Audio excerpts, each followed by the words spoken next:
Some people don't hate people. They just feel strangely better when everyone is gone.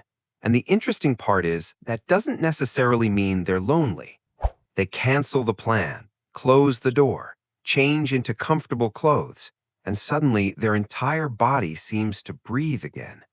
Because outside, there are conversations, notifications, expectations, decisions, and tiny social performances happening all day. Then they come home, put the phone down, and feel something they didn't realize they were missing: quiet. From the outside, this can look like laziness or antisocial behavior, but psychology gives us a much more interesting explanation. The real question isn't, why don't they want to go out? It's, what does staying home give their mind that the outside world doesn't? And once you understand that, people who love staying home start looking very different. For some people, home is where their brain finally gets to decompress. All day, the mind is processing information, people, noise, and decisions. Even ordinary social interaction requires attention. You're reading faces, choosing words, responding, listening, adjusting, constantly.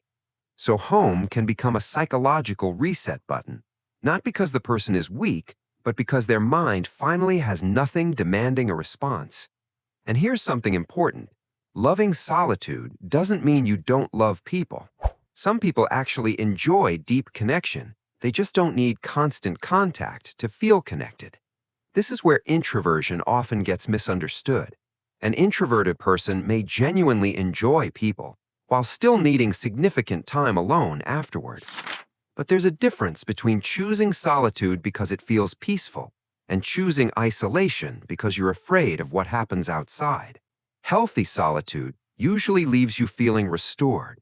You read, you think, you create, you cook, you simply exist without performing for anyone. But sometimes something changes. You stop staying home because you enjoy it and start staying home because facing the world feels exhausting or frightening. You see a message and immediately feel pressure. Someone invites you somewhere, and your first thought is, how do I get out of this? That's when staying home may have stopped being rest and started becoming avoidance. And this distinction matters. Rest says, I need some time to recharge. Avoidance says, I don't think I can handle this.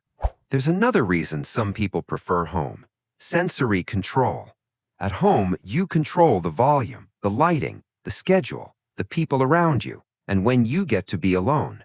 That control can feel incredibly comforting, especially for people whose days already feel unpredictable. Your favorite chair is predictable. Your routine is predictable. You know where everything is. Your brain doesn't have to keep adapting. And maybe the biggest relief is this: at home, you don't have to perform. You don't have to be interesting. You don't have to be productive. You don't have to explain why you're quiet. Your body can finally come down from that constant state of alertness. And sometimes what looks like doing nothing is actually recovery. That's why a person can spend an entire evening alone and feel completely fulfilled. Their solitude isn't empty, it's nourishing. But here's the question that matters most.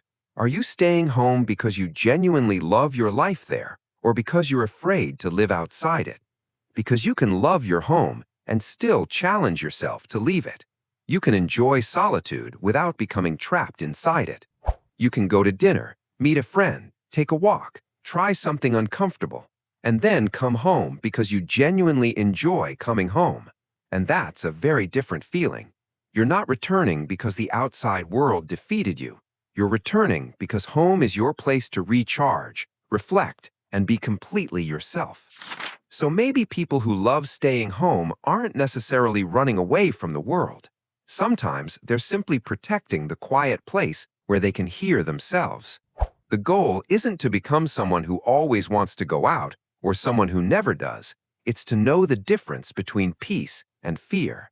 Because when you can leave home without fear and return home without guilt, home stops being a hiding place. It becomes what it was always meant to be: a place you choose.